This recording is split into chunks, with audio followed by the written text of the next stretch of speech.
সবকিছু প্রমাণ থাকা সত্ত্বেও কেন বিচার প্রক্রিয়াটা বিলম্বিত হয়? মানে এখানে মানুষের একটা ক্ষোভের জন্ম নেই। রামিসা তো একেবারে বাসার পাশের ফ্ল্যাটে।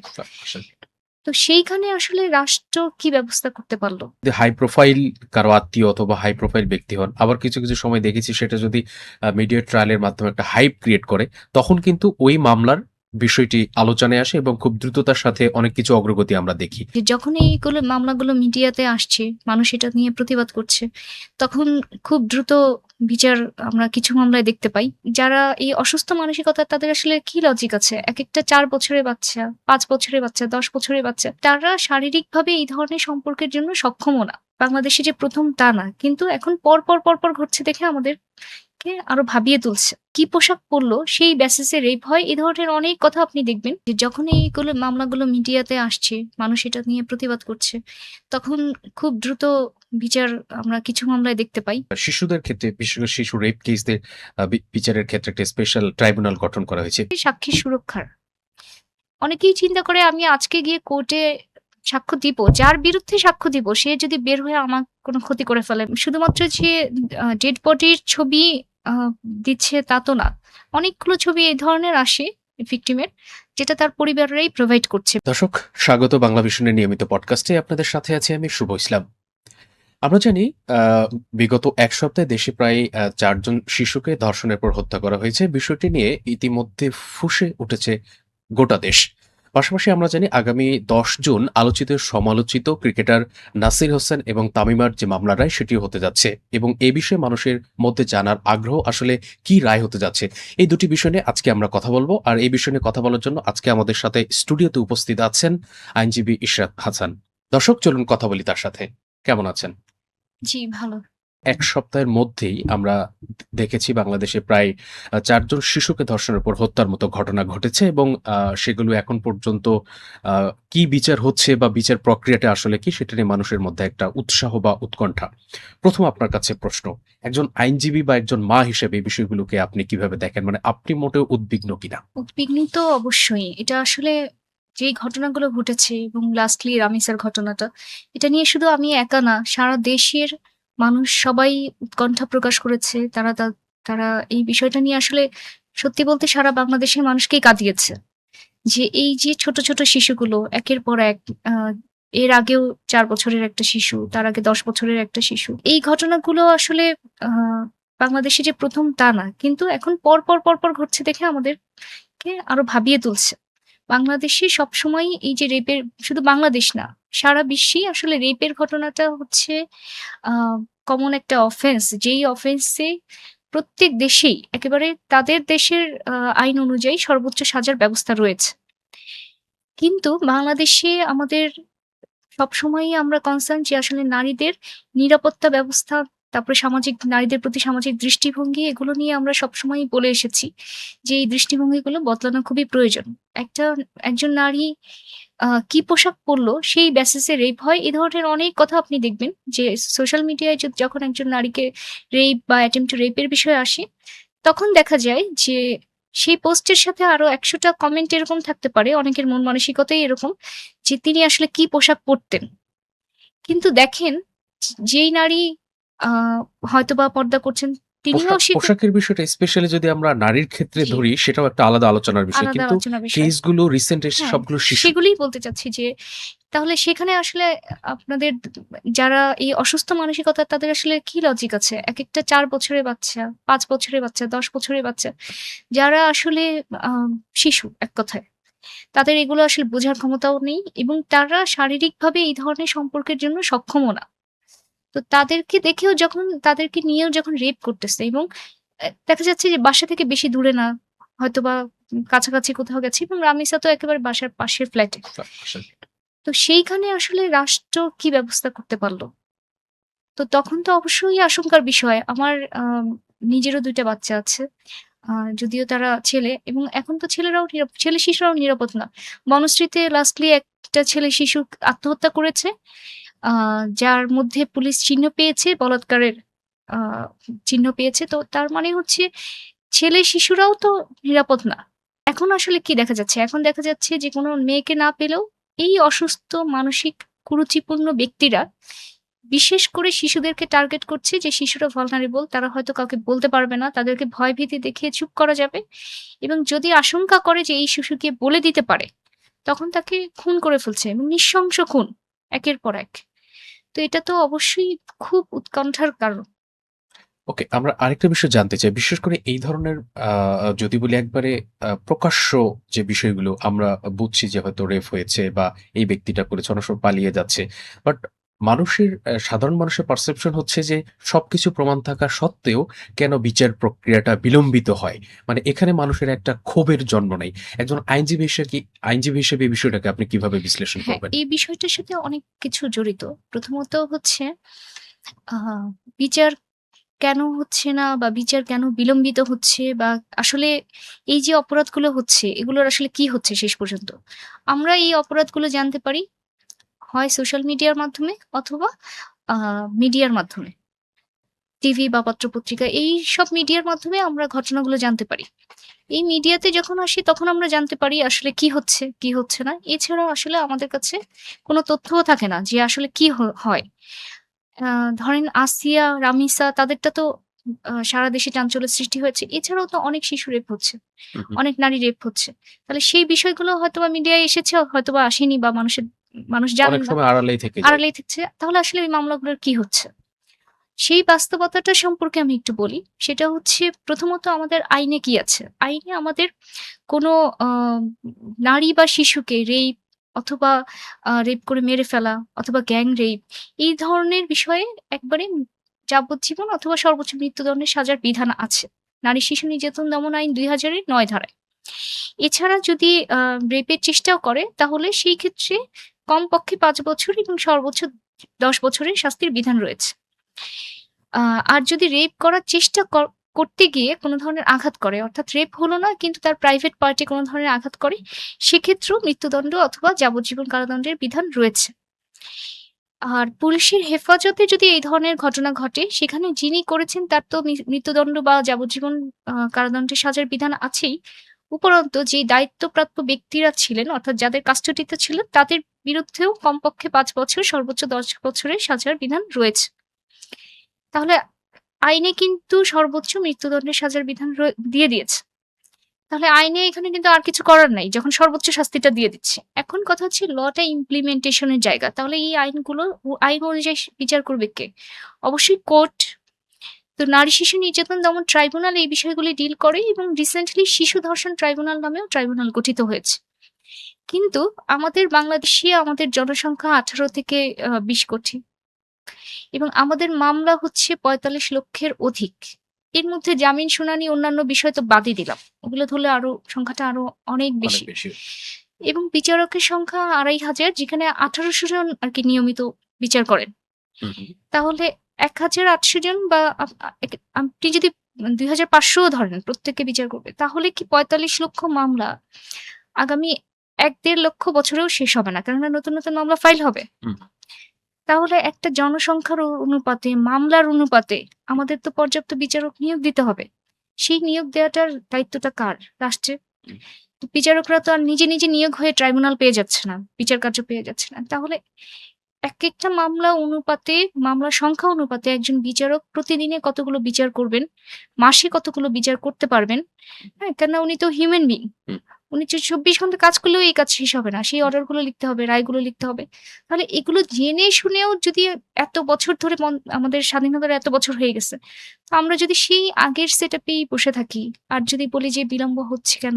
হচ্ছে না মানে কেন হচ্ছে না? কেন একটা মামলা যদি প্রতিদিন ডেট পড়ে, হু, হু। অর্থাৎ আজকে মামলা ফাইল হইলো। আ চার্জশিট জমা দেওয়ার সাথে, সাথে আমলে গ্রহণ করল। তারপরের দিন চার্জ গঠন হলো। তারপরের দিন সাক্ষ্য শুরু হয়। হুম। তাহলে একটা মামলা বিচার তো অবশ্যই ৩ মাস থেকে ৬ মাসের মধ্যে সম্ভব। তাহলে যখন লক্ষ, লক্ষ মামলা পেন্ডিং এবং বিচারক হিমশিম খাচ্ছে এবং বিচারক পর্যাপ্ত আপনারা নিয়োগ দিচ্ছেন না। একটা মামলার আমরা সবসময় শুনি ফাইলিং ডেট অমুক তারিখে। শেষ কবে হবে কেউ জানে না। ওকে। তাহলে একটা মামলার এন্ডিং ডেটও তো থাকা উচিত যে এই হুম, মামলাটা শুরু হলো কবে? এটার আসলে কত দিনের মধ্যে বিষয়টা শেষ হবে। এক্ষেত্রে নারী শিশু নির্যাতন দমন আইনে কিছু আইন করে বলেছে যে যদি সাথে, সাথে অ্যারেস্ট করা হয় ১৫ দিনের মধ্যে তদন্ত রিপোর্ট দিতে হবে। হু, হু। যদি সাথে, সাথে অ্যারেস্ট করা না যায় সেই ক্ষেত্রে ৩০ দিনের মধ্যে তদন্ত রিপোর্ট দিতে হবে। যদি কোনো কারণে ডিএনএ টেস্ট বা অন্যান্য বিষয় এটার সাথে ইনভলভড, মানে অনেকগুলো বিষয় এই রেপের সাথে ইনভলভড। হুম। তো সেই ক্ষেত্রে বলছি যে আরো ১৫ দিন এক্সটেন্ড কোর্টের অনুমতি সাপেক্ষে এক্সটেন্ড করতে পারবে। কিন্তু আপনি দেখবেন এই ৩০ দিনে আসলে তদন্ত রিপোর্ট দিচ্ছে কয়টা মামলায়? দিতে পারছে না। এটার তাহলে অন্যতম এটার অনলি কারণ কি আপনার হচ্ছে বিচারক সংকট? নাকি আসলে আমাদের এই যে রেপ কেসগুলোর ক্ষেত্রে আপনার ফরেনসিক বা অন্যান্য যেই হ্যাঁ, আ হ্যাঁ, অবশ্যই। এভিডেন্স গত বিষয়গুলো প্রত্যেকটা আসে? স্টেজে ধরেন একজন বিচারক বিচার করলে তার সামনে তো কিছু এভিডেন্স থাকতে হবে। হুম। হ্যাঁ, 164 অর্থাৎ স্বীকারোক্তির মাধ্যমে সেটার সাথে একটা সাপোর্টিং কিছু থাকতে হবে। কারণ আপনি দেখেন এর আগেও কিন্তু মামলা হয়েছে 164 এর ভিত্তিতে কিছু বিচার হয়েছিল। পরবর্তীতে দেখা গেছে যারা স্বীকার করছে আমরা খুন করে ফেলেছি। সেই যাদেরকে খুন করেছে তারা আবার জীবিত হয়ে ফেরত আসছে। তো একটা বিচার তো সঠিকভাবে হতে হবে। বিচার হলে তো হবে না, এটা সঠিকভাবে হতে হবে। সে আ এখন এই যে সময়সীমাটা এবং মানুষ যে বলতেছে ৪৮ ঘন্টা, ১ সপ্তাহ সেটা বাদ দিলাম। নারী শিশু নির্যাতন দমন আইনে আছে ৬ মাসের মধ্যে। এই ৬ মাসের মধ্যেও যদি বিচারগুলি শেষ হতো, তাহলেও কিন্তু মানুষের মনে এই ক্ষোভটা থাকতো না যে বিচার হচ্ছে না। ৬ মাস দেখতে, দেখতে চলে যেত এবং বিচারগুলো দেখলে ভিকটিম বা ভিকটিমের পরিবার অন্তত এইটুক মানসিক সান্ত্বনা পেত যে, যে অন্যায় করেছে তার বিচারটা হয়েছে। হুম, এখন যখন একজন তদন্তকারী অফিসার তদন্তটা পায়, এটার কোনো আলাদা এজেন্সি নাই যারা হচ্ছে শুধু রেপ কেস ডিল করবে। তাদেরকে অন্যান্য মামলার সাথেও ডিল করতে হচ্ছে। তিনি বসে থাকেন ওই ডিএনএ টেস্টের রিপোর্ট আসার জন্য। তাহলে প্রতিটা জেলে কি ডিএনএ টেস্টের জন্য ল্যাব থাকা উচিত নয়? সিউর। কিন্তু সবাই এই লাইন ধরে বসে থাকবে। আপনি একটা ব্লাড টেস্ট করলেও তো ১ দিন লাগে রিপোর্ট আসতে। সেখানে ডিএনএ টেস্টের এখানেও লম্বা যানজট। আরো সফিস্টিকেটেড একটা ওয়ার্ক। হ্যাঁ, আরো বিশাল যানজট। যেই ডিএনএ টেস্টের রিপোর্ট আসবে, তারপরে তদন্ত কর্মকর্তা সেটা এড করবেন। মেডিকেল টেস্টের রিপোর্ট আসবে, সেগুলো সহ তিনি চার্জশিট জমা দিবেন। এসবে আসলে উনি কোনদিনই বেশিরভাগ মামলাই আপনি খোঁজ নিয়ে দেখতে পারেন, কখনোই ৩০ দিনে তদন্ত রিপোর্ট আসে না। এবার তদন্ত রিপোর্ট আসার পরে এগুলো আমলে নিয়ে সাক্ষীগুলো ডাকার বিষয়। সাক্ষীর বিষয়ে দেখা যায় যে খুবই কম মানুষ কোর্টে এসে সাক্ষী দিতে রাজি হয়। তারা ২ টা কারণ। কারণ প্রথম কারণটাই হচ্ছে সাক্ষীর সুরক্ষার। অনেকেই চিন্তা করে আমি আজকে গিয়ে কোর্টে সাক্ষ্য দিব। যার বিরুদ্ধে সাক্ষ্য দিব সে যদি বের হয়ে আমার কোনো ক্ষতি করে ফেলে বা আমার পরিবারের এই কোনো ভয়টা ক্ষতি কাজ করে ফেলে, করে। হ্যাঁ, তাহলে সবসময় সাক্ষীদের যে নিরাপত্তার বিষয়টা এটা সরকারকে দেখতে হবে। সেকেন্ডলি যেটা হচ্ছে যে কোর্টে সাক্ষ্য দেওয়ার সময় ভিকটিম যদি জীবিত থাকে বা ভিকটিমের পরিবারকে অনেক সময় এমন সব প্রশ্নের সম্মুখীন হতে হয়, যেটা তাদের কাছে অনেক ভিকটিমের কাছে মনে হয় যে এটা ২য় বার রেপ হওয়ার শামিল। ওকে। তাহলে এখানে আসলে আলাদা করে ক্যামেরা ট্রায়াল এর মাধ্যমে ট্রেইনড বিচারক, ট্রেইনড লয়ার যারা এই বিষয়ে জানে যে একটা সেনসিটিভ, মানে উনাকে আসলে কতটুকু প্রশ্ন করা যাবে। হুম, তাহলে সেই ক্ষেত্রেও এবং প্রকাশ্য আদালতে সবার সামনে সে তো এই বিষয়গুলি বলতে পারবে না। এবং তার যে শারীরিক ক্ষতি সেটা বাদ দিলাম। তার যে মানসিক অবস্থা যেরকম থাকে, হুম, সেটার যে আলাদা করে সাইকোলজিস্ট বা দেখানো দরকার এবং তার যে একটা ক্ষতিপূরণ সাথে, সাথে দেওয়া দরকার, তার মামলা চালানোর সবকিছু দেখা দরকার। সেই বিষয়গুলো তো এটার সাথে জড়িত। এক বছরের পর বছর বিভিন্ন জেলা আদালতে ঘুরতে, ঘুরতে ফ্রাস্ট্রেটেড হয়ে যায় হুম। ভিকটিমের পরিবাররা। এগুলো সবকিছু শেষে যেমন আসিয়া হত্যা মামলা আমরা দেখলাম যে খুব তাড়াতাড়ি হয়ে গেল। আমি এই প্রসঙ্গে আসতে জি, চাচ্ছিলাম। আমরা কিছু, কিছু মামলার ক্ষেত্রে দেখেছি সেটা যদি হাই প্রোফাইল কারো আত্মীয় অথবা হাই প্রোফাইল ব্যক্তি হন। আবার কিছু, কিছু সময় দেখেছি সেটা যদি মিডিয়া ট্রায়াল এর মাধ্যমে একটা হাইপ ক্রিয়েট করে, তখন কিন্তু ওই মামলার বিষয়টি আলোচনায় আসে এবং খুব দ্রুততার সাথে অনেক কিছু অগ্রগতি আমরা দেখি। বাট এটা যদি হাইপ না ওঠে অথবা যদি কোনো প্রভাবশালী ব্যক্তির সাথে রিলেটেড না হন, তাহলে কিন্তু মামলাগুলো আরো বেশি ডিলে হয়ে যান। কি মন্তব্য করবেন? হ্যাঁ, এটা আনডাউটলি এটা আ খুবই বিটার ট্রুথ যে যখন এইগুলো মামলাগুলো মিডিয়াতে আসছে, মানুষ এটা নিয়ে প্রতিবাদ করছে, তখন খুব দ্রুত বিচার আমরা কিছু মামলায় দেখতে পাই। যেগুলো অন্য মামলার ক্ষেত্রে দেখতে পাই না। যেটা বললাম যে এই যে শিশুগুলো হয়েছে খুবই দুঃখজনক, কিন্তু আরো শিশুরও তো রেপ হয়েছে। আচ্ছা, তারপরে সেগুলো যদি বিচারও হয়, এবার আসে আপিল। তাহলে আপিল যখন করে, আমি এতক্ষণ বললাম যে ২৫০০ জন বিচারক। হুম, হুম। তারা মিলে ৪৫ লক্ষ মামলা ডিল করতে পারছে না। সেখানে হাইকোর্টে বিচারপতির সংখ্যা ১০০ জন। ক্রিমিনাল বেঞ্চের সংখ্যা সর্বোচ্চ ১০ টা। হুম, হুম। তাহলে ২০ জন কিভাবে আবার সারা বাংলাদেশের মামলা ডিল করবে? তাহলে সেখানে গিয়ে আবার এই যে আসিয়া হত্যা মামলা, আ আমরা খুব সম্ভবত ১.৫ মাসের মধ্যে বিচার কার্য শেষ হয়ে মৃত্যুদণ্ডের রায় শুনলাম। সেটা তো ১ বছর ধরে হাইকোর্টে পেন্ডিং। তাহলে ওই যে দেড় মাসে বিচার করল, তারপরে আপিলে তো এখন পেন্ডিং।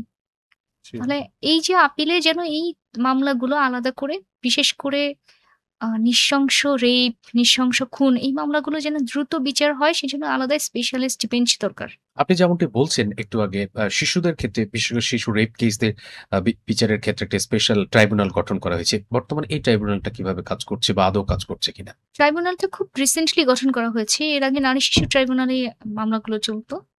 তো ট্রাইব্যুনালগুলো আলাদা করে শুধুমাত্র শিশু অর্থাৎ ১৮ বছরের নিচে যেই রেপ বাচ্চাদের রেপ কেস সেগুলো আরকি দেখছে। আর অ্যাডাল্টদের হচ্ছে নারী শিশু ট্রাইব্যুনালেই বিচার হবে। কিন্তু সাজা তো একই, যাবজ্জীবন অথবা মৃত্যুদণ্ড।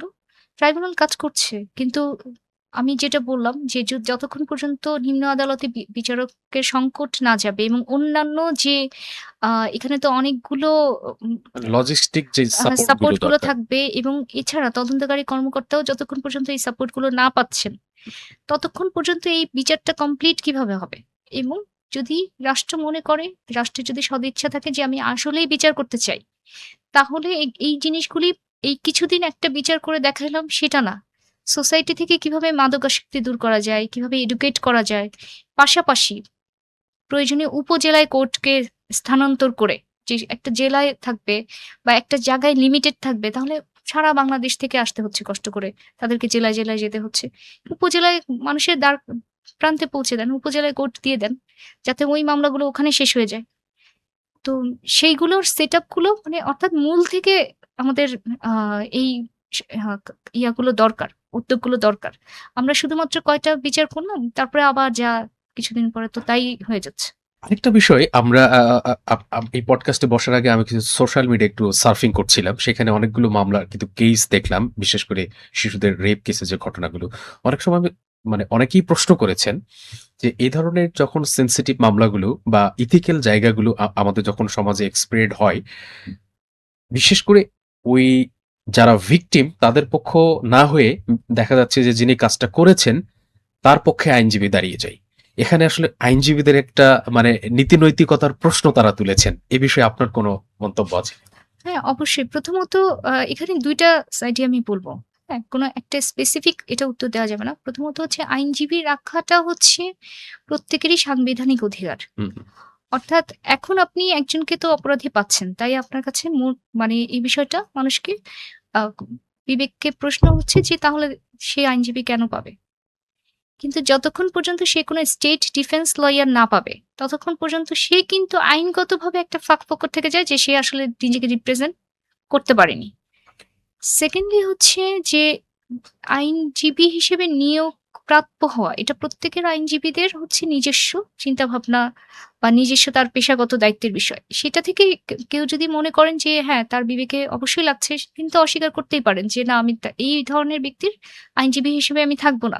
এবং অসংখ্য আইনজীবী যেমন রিসেন্ট কেসে বলেছেন যে না আমরা আসলে এই ধরনের কেসে আমরা কেউ আসামির পক্ষে দাঁড়াবো না।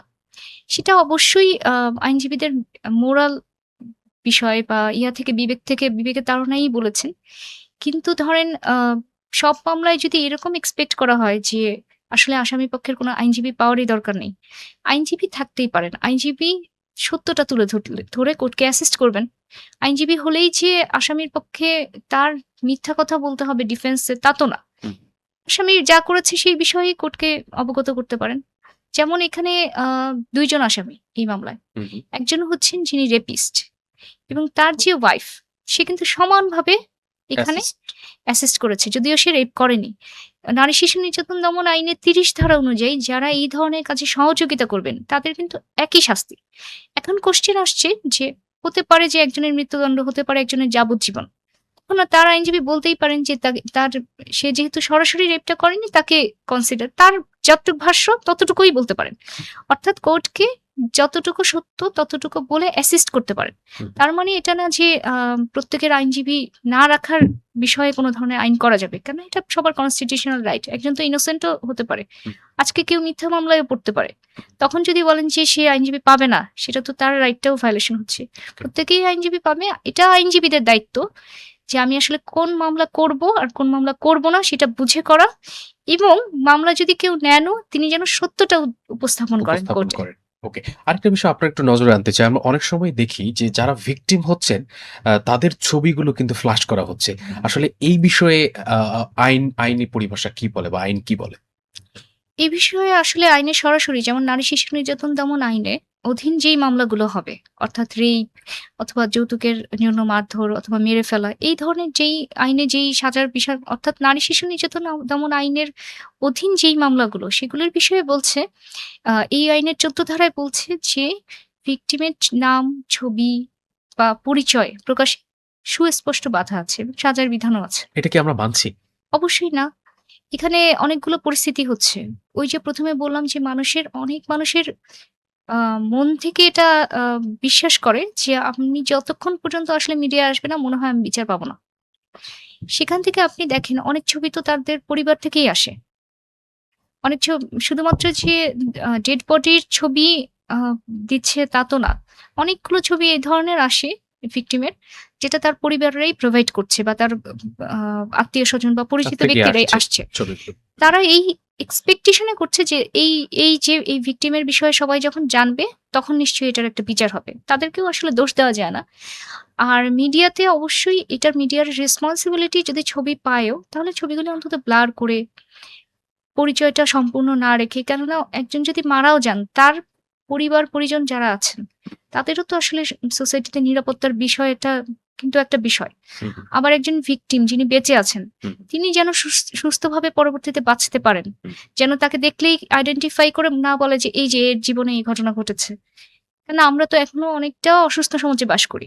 তো সেইজন্য এটা মিডিয়ার রেসপনসিবিলিটি, যদি ছবি পেয়েও যায়, ছবিগুলো এমনভাবে ব্লার করা যেন আসলে সঠিকভাবে তার চেহারাটা আইডেন্টিফাই করা না যায়। এখানে একটা আ তথ্য ইনপুট দিতে চাই।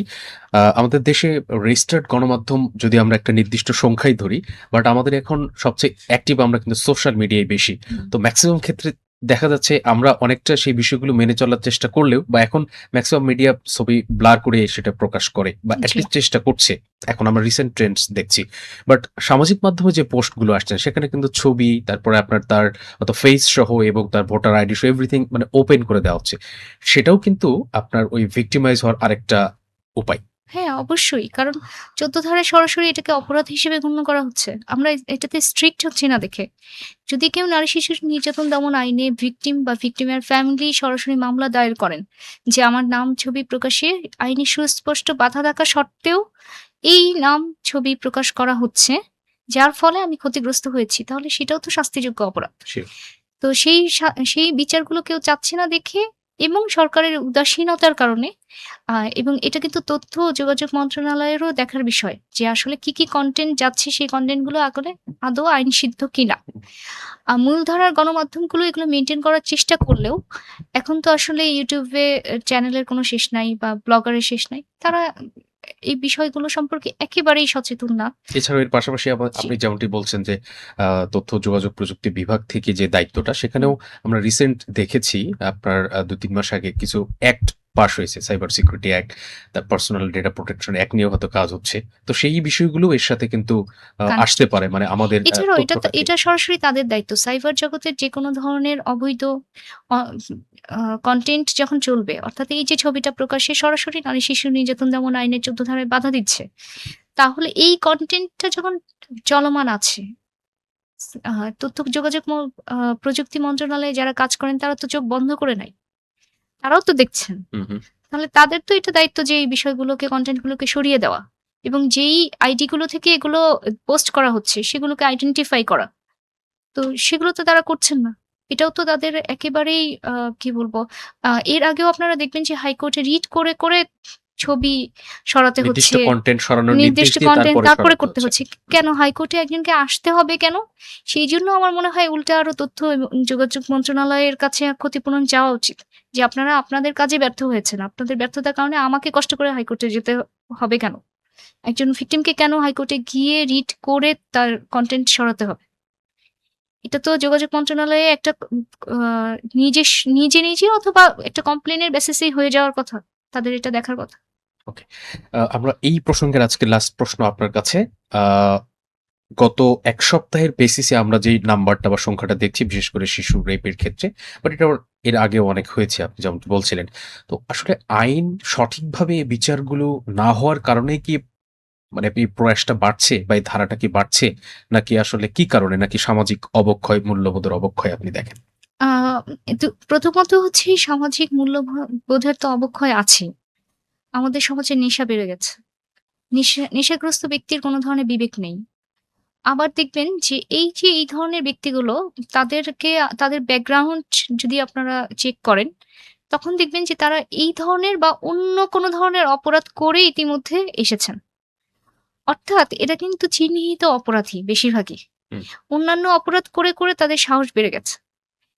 এবং এদের ব্যাকগ্রাউন্ডে দেখবেন অবশ্যই কোনো না কোনো ঝামেলা আছেই। অর্থাৎ আজকে যেটা আপনার কাছে ছোট কোনো অপরাধ মনে হচ্ছে, হুম। কালকে আস্তে সেই অপরাধীটা অনেক বড় কোনো অপরাধ ঘটিয়ে ফেলছে। তখন সবাই চিন্তা করছে যে কিভাবে? এই যে বিচারগুলো দেরি হচ্ছে, প্রলম্বিত হচ্ছে, পর্যাপ্ত বিচারক এবং কোর্ট না থাকার কারণে। তখন কি হচ্ছে একটা সময় কিন্তু এই ধরনের ক্রিমিনালরা জামিনে বের হচ্ছে। ভিকটিম তখন আবার আতঙ্কগ্রস্ত হচ্ছে এবং অনেক ভিকটিমই জিডি করেন যে বের হয়ে তারা আবার হুমকি দেয় যে মামলা তুলে না নিলে এবার আবার বড় কিছু করা হবে। এবং আমি একটা কেস ডিল করেছি এবং সেটা এত ভয়ানক ছিল যে একটা মেয়েকে রেপ করা হয়েছিল শুধুমাত্র এই কারণে যে তার বাবার মার্ডার কেস তারা চালাচ্ছিল। আসামিরা জামিনে বের হয়ে আবার মেয়েটাকে নিয়ে রেপ করে। পরবর্তীতে এখানে ৪ জন আসামি ছিল, ১ জন আসামি অব্যাহতি পায়। যেটা পরবর্তীতে হাইকোর্টে আসে। হাইকোর্টে মামলা চলমান থাকা অবস্থায় ওই মেয়েটার বয়স ছিল ১৪ বছর। সে আত্মহত্যা করে এতদিনে ফ্রাস্ট্রেটেড হয়ে। হুম। হাইকোর্ট থেকে রায়ে আসে যে হাইকোর্টের রায় বলে যে না কাউকে অব্যাহতি দেওয়া যাবে না এবং ৬ মাসের মধ্যে এদের বিচার করতে হবে। সেই মামলাটাও শিশু ধর্ষণ ট্রাইব্যুনাল বর্তমানে নারায়ণগঞ্জে পেন্ডিং আছে। হুম। তাহলে সেটা তো একটা ভয়াবহ ব্যাপার। যে এই যে আসামিগুলো জামিনে বের হয়ে আবার অপকর্ম করছে তাহলে সেম ঘটনার পুনরাবৃত্তি ঘটাচ্ছে। সেইম ঘটনা বা তার চেয়েও ভয়ানক কোনো ঘটনা ঘটাচ্ছে। কেন? কারণ একটা মামলা যদি এখন বছরের পর বছর পেন্ডিং থাকে, আপনি তো তাকে বছরের পর বছর জামিন না দিয়ে পারবেন না। কেন একসময় তো সে যে আমার বিরুদ্ধে তো এখনো প্রমাণ হয়নি। হুম, হুম, তো জামিন পাওয়াটা তো তার রাইট তখন হয়ে যাচ্ছে। হুম। তো এই কারণে কিন্তু অনেক ধরনের আসামিগুলো বের হয়ে যাচ্ছে।